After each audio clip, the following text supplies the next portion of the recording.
Once upon a time, there were nomadic Jews wandering the earth in search of a homeland.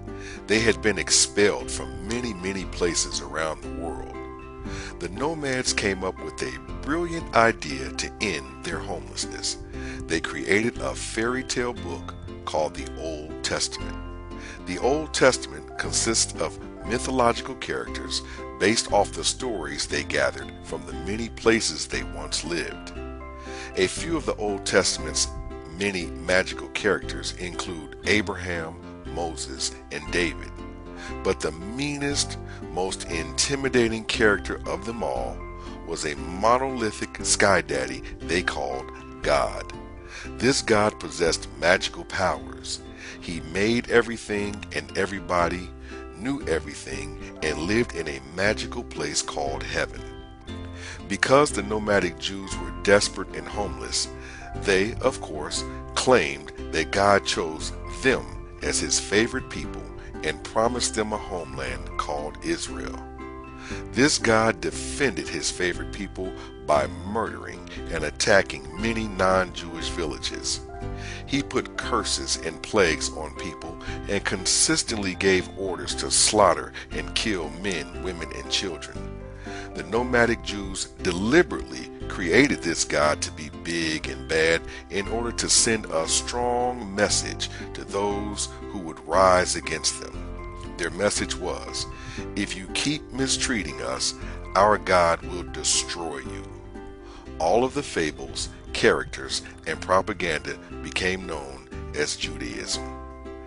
As time passed, Rome emerged on the world scene as a mighty empire. The Roman Empire, however, became threatened with the spread of Judaism and its militant God. The Romans waged a war against the Jews called the Roman-Jewish War. Although Rome won the war, they still needed something to keep Judaism and its bad-tempered God from spreading again. The Romans came up with a brilliant idea of creating a kind, gentle, loving, and forgiving character that would subdue those who would otherwise convert to Judaism's big, bad, and angry God. This character became known as Jesus, the Son of God, and the book became the New Testament. Jesus, based off many other preceding God-Son myths, also possessed magical powers. The Romans were clever enough to make all the characters in the New Testament Jewish also, in order to maintain continuity with the fables of the Old Testament and make the new fables seem plausible. All of the fables, characters, and propaganda became known as Christianity. The combining of the Old Testament fables with the New Testament fables has become what is known as the Bible. As time passed, the Arab population grew large and strong, and the Ottoman Turks conquered much of the Christian world.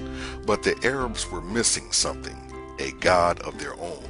So, like the Jews and the Romans, they too came up with a brilliant idea and created a God called Allah. Allah was just as big, bad, and angry as the God of the Old Testament. The Arabs fell for the fables created by the Jews and Romans, but they needed their particular fable to appear original, so they created a prophet called Muhammad, who possessed magical powers also. The Arabs claimed Muhammad was the final prophet because the people didn't obey Jesus, who was a mythological character himself. All of the fables, characters, and propaganda became known as Islam, and its book is called the Quran. The Old Testament, being fictional, naturally means that the New Testament, which is based off the Old Testament, is fictional, which naturally means the Quran, which includes many of the fictional prophets of the Old and New Testament, is fictional also. One cannot believe in the fables of the New Testament without believing in the fables of the Old Testament, and one cannot be a believer of the Quran without believing in the fables of the Old and New Testament.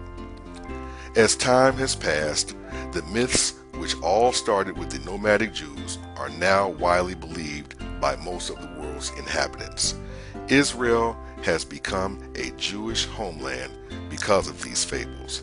The Arabs and Jews for centuries have fought one another because of these fables, and countless of people continue to die in the name of the big three fictional Judeo religions called Judaism, Christianity, and Islam. At the core of the conflicts around the world, particularly the so-called Middle East, is simply a contest of whose God is the biggest and baddest. If you burn the Quran, you might as well burn the Bible, which gave birth to the Quran.